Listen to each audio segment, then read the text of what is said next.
So the countdown to Budget 2022 has begun, and every industry is now waiting with bated breath to see what's in store for them this year. Talking about real estate, the sector has been facing rough weather for quite some time, I think which only got aggravated with the COVID-19 pandemic. Now, while the government did announce certain measures over the last 2 years, the sector definitely requires more support for a sustainable recovery. I'm Nikun Joshi. To discuss the budget expectations, I have leading industry experts joining me today. We have Mr. Rajan Bandelkar, President NAREDCO, Mr. Prashant Thakur, Senior Director and Head of Research, Anurag Group, Mr. Kamal Singhal, MD CEO, Urban Smart Spaces, and Mr. Anurag Goyal, Director, Goyal Ganga Developments. Let's begin with you, Mr. Bandelkar. What measures do you think will go a long way in turning the fortunes of real estate sector? Real estate has come up very well in the times of COVID. It was reeling under tremendous pressures for all the changes, whatever this government has done it. But I mean to say demonetization, then you can say RERA, then GST, and then NBFC crisis. But fortunately, what happened in COVID, everybody was talking about either stay at home, home quarantine, work from home. So home became a very, very important aspect of each and everybody's life. And I always keep on saying to a female, if anybody asks today, do you want a necklace of a diamond or a gold, or you want a home? So they will certainly choose home over the necklace, because gold is a very, very integral part for women. But now the shift has come, because home has taken over all other assets, because everybody wants shelter for their head. And thanks to Prime Minister Modi, he has instilled in every Indian's mind to have their own home. Now, talking to budget expectations, see, this government has given at least from last continuously 4 or 5 years, something or the other, we have got it for real estate industry. So this time, our focus from NAREDCO and from industry point, it is moreover on the point of consumer. Consumer because the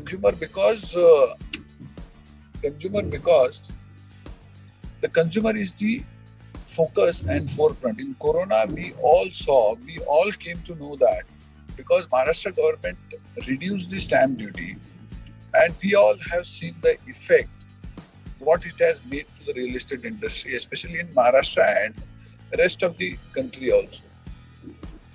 The same way, what we have asked for Section 24, that interest deduction is there. That is only 2 lakhs, and 2 lakhs is a really, really, really bigger amount.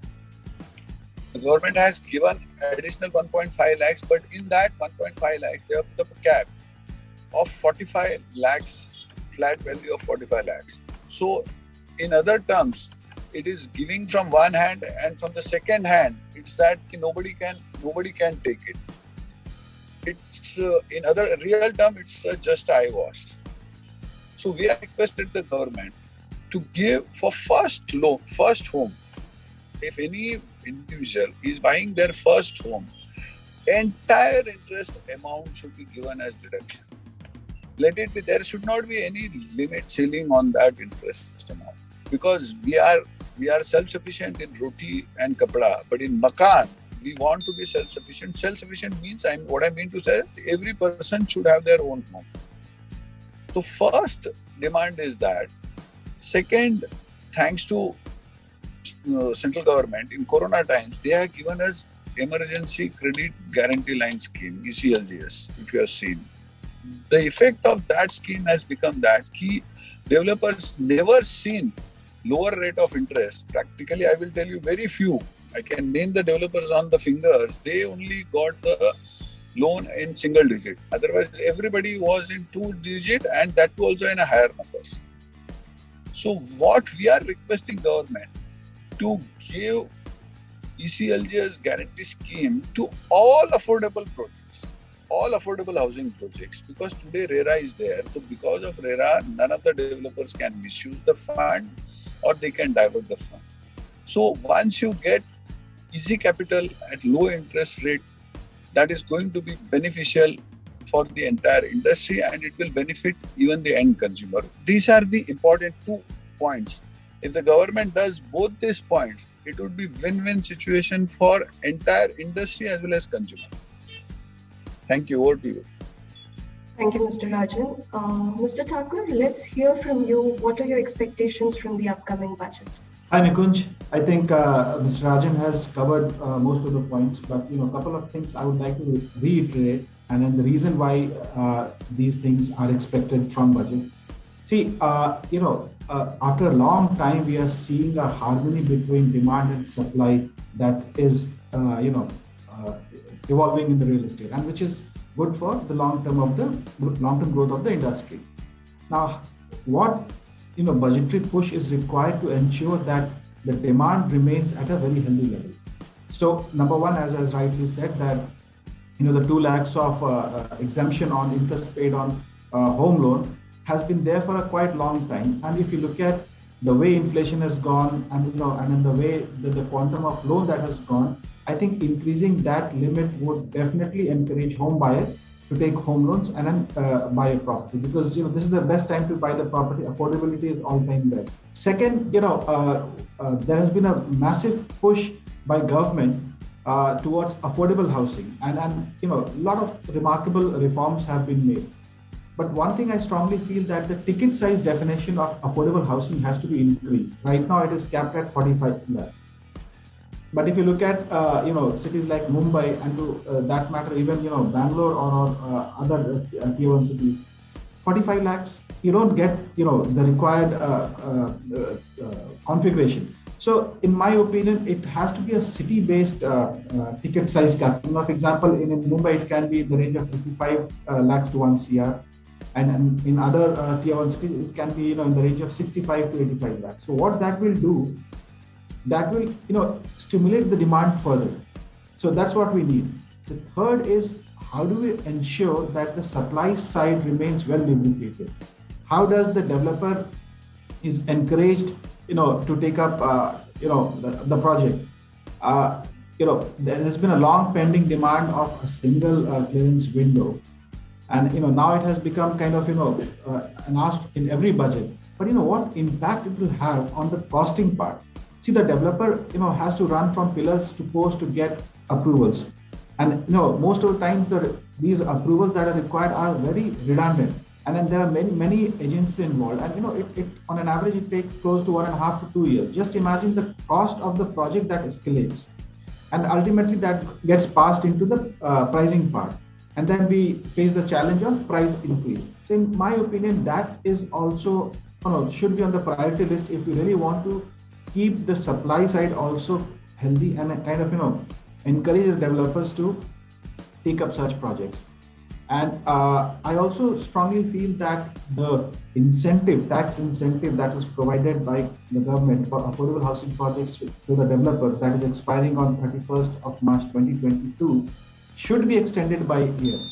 Because I feel that during this Corona times, we lost this 1.5 to 2 years, and then the benefit that could have accrued because of these incentives have gone in vain. So I think these are the basic broad framework which would really stimulate both the demand side and the supply side, and will help the recovery that we are seeing right now, which is at a very nascent stage. And I strongly feel that real estate, especially residential real estate, is at the beginning of a long-term upward cycle, and these are the reforms that we need in a timely manner. That's great, Prashant. I think, like you said, single window clearance has been a long-standing demand. I think another long-standing demand from the fraternity is industry status. So, Mr. Singhal, I'll come to you now. I want to understand from you, how will industry status benefit the sector?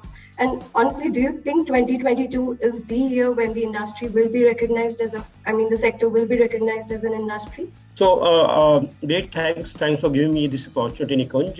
You hit the nail on the head this time when you said that industry needs industry status. It's strange to say that the industry needs industry status. It means a lot to all of us. Real estate, demand side, government has done quite a few things, including, GST coming in, giving some efficiencies, and a formalization of sector which has happened in a very big way. All these things are fine, but when it comes to the cost side, it really needs quite a few levers to be pressed at this point of time for the demand to sustain. Cost has been going up all the time. In this context, cost of funds for real estate is one of those components which is very, very important. We know that it's a very capital intensive industry, and organic growth cannot take you much ahead. One needs funds for growth, and that's where the constraints are. It's very strange that the Indian banking system is regulated in a way that funds for bridging the gaps, working capital gaps, are all there and they are available through the formal system of banking, public and otherwise. But when it comes to growth capital, there are so many constraints. One can very well understand the motive behind it or the objective behind it, which is to ensure that there is no property bubble, and it should not, the market should not be allowed to behave in a way that they come down crashing as has happened in several other markets outside India. That's very well taken. But I think they're going on one extreme to say that we will not give or will not allow growth capital to come to the sector at all from the formal banking channels. For growth, I'm saying once again. So what it means is that weaker players who have problems or issues or they need working capital, they'll get the capital. But the healthy players who are otherwise well capitalized, who have good money to execute, etc., they will not have any gaps in their working capital, and hence the money is not there for growth per se. And that's where the industry status is going to be very, very helpful. This provides growth capital. All right, we can have a lot of checks and balances to ensure there is no property bubble and the funds are not misused. And one of my earlier panelists clearly said that we can have those checks and balances. There being there, the possibility of misuse and otherwise diversion, etc., is very difficult these days, and we can build in more checks and balances to ensure that such funds are not misused, so to say. But having said that, we are in dire need of growth capital, and industry status is going to be helping banks distribute that money to the deserving candidates, deserving developers, so to say. Mr. Goel, coming to you, what measures do you think the government should announce to rekindle housing demand? Mr. Bandelkar and Mr. Thakur has already covered a lot of measures that the government should announce that will actually encourage fence sitters to take the plunge. But what do you think? What is your perspective? First of all, thank you for having me on this call. And one of the major things which I feel is that, although the industry has seen a significant growth since the first lockdown, there has been a significant increase in the pricing of raw materials. For steel and cement prices have just skyrocketed in the past few months and really impacted project budgets. Talking about GST, I feel that although it has made the overall taxation process simpler, but it has significantly added to the costs. I feel that reintroducing the input tax credit benefits and reducing slabs on certain raw materials will really help optimize the project budgets and further, allow us to offer further discounts to flat owners. And also, the Housing for All scheme, which was launched in 2015, has offered really good benefits to home buyers and developers. But because of certain constraints in regards to the sizing and pricing of apartments, has not made it very efficient for everyone. I feel that this policy certainly needs to be redefined, and it needs to be redefined in a way where it should be more city and metro specific because of the difference in prices across cities.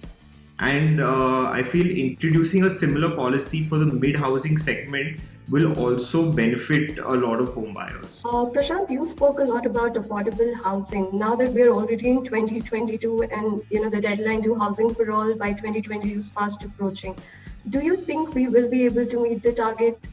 If not, what should we expect from the government on that front? See, I don't think we'll be able to meet the 2022 deadline, and because of the obvious reason, not because of the inactivity of the government. It's primarily due to the construction disruption that we saw because of lockdown. But again, having said that, if you look at the progress that has been made, I think more than 60 to 65% of the objective has been met. And what government has also introduced apart from just focusing on construction of houses, they have also introduced affordable rental housing complexes, which also intends to provide affordable accommodation, rental accommodation to migratory population, which are the core target segment of affordable housing. And if you look at the genesis of affordable housing, or let's say housing for all, it is intended or aimed to cater to the very basic needs of these underprivileged, or let's say low income and mid income group population. So I think that is well on track.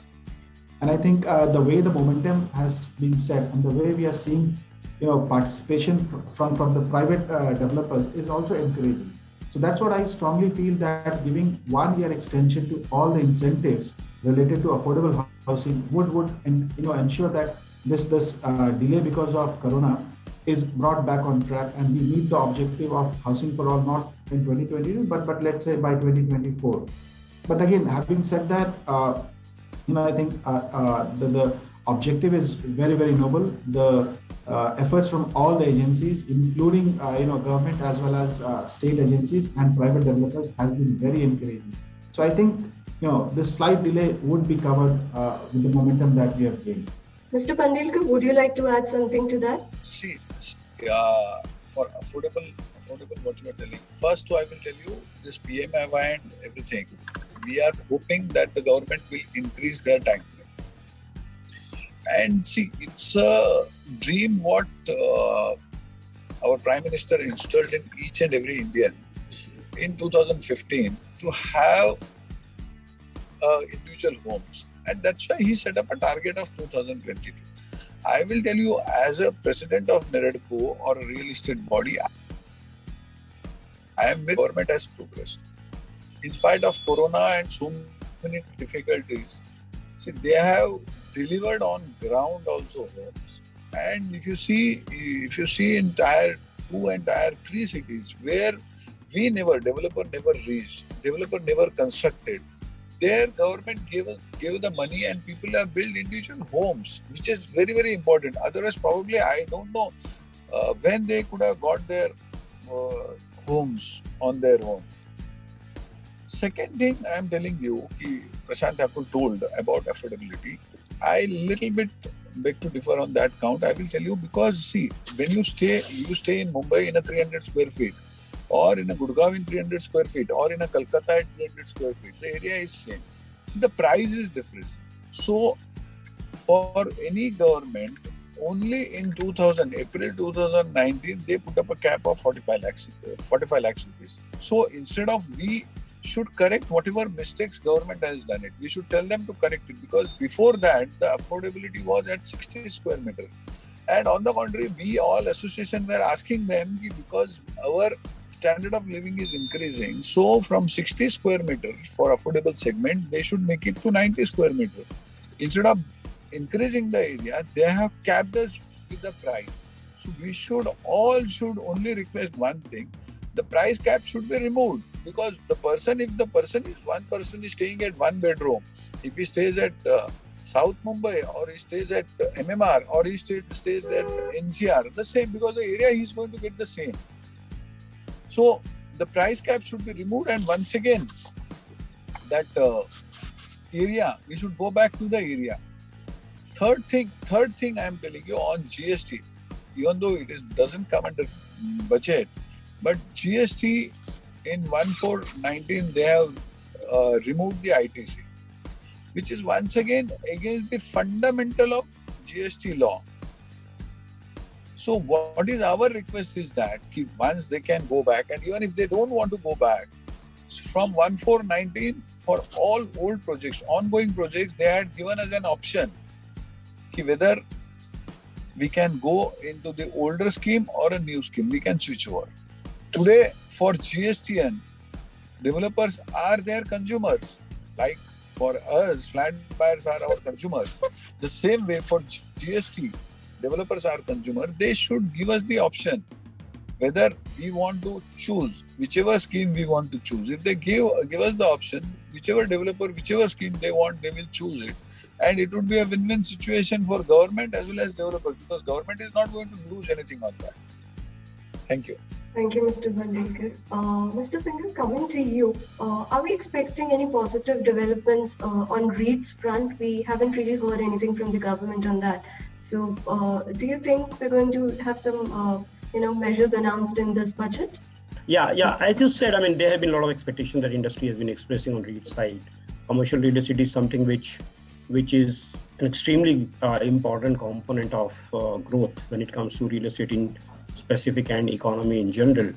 And the word over, we've seen quite a few reforms in REIT coming in. We have, I mean, although delayed and very few things happening around, but thing has taken off. In my understanding, the reforms will happen. Further measures will come. Whether they come at the time of budget or otherwise, we are not still sure. But of course, industry expects that to happen.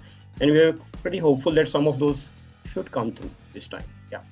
Before we wrap up, let me quickly ask each of you your top 3 expectations from the upcoming budget. Mr. Bandelkar? Madam, top 3 in line is that first is Section 24 interest. Second is ECLGS guarantee scheme for all affordable scheme. And third one, if you see in shares equity, long-term capital gain is it's given within 1 year if you hold on the shares for 1 year, and the rate of interest is 10%. But in real estate, it is 2 years and 20%. So when you talk, if they can give it to the shares, why can't they give it to the real estate? So they should give it to the real estate also as capital gain, 1 year time period and 10%. Okay. Mr. Thank Goyal? you.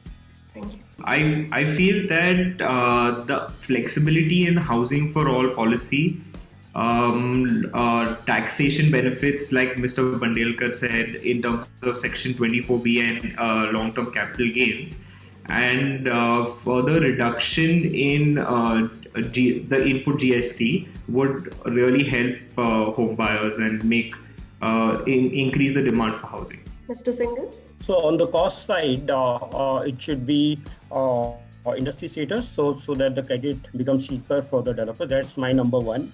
Section 24, I think everybody is calling it out. So that's very, very important to increase deductions on account of interest from the second home or the let out homes.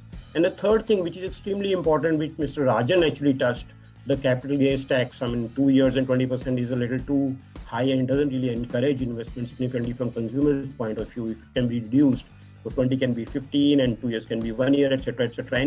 Any positive movement and introduction there would be really helpful. So these are my 3 picks.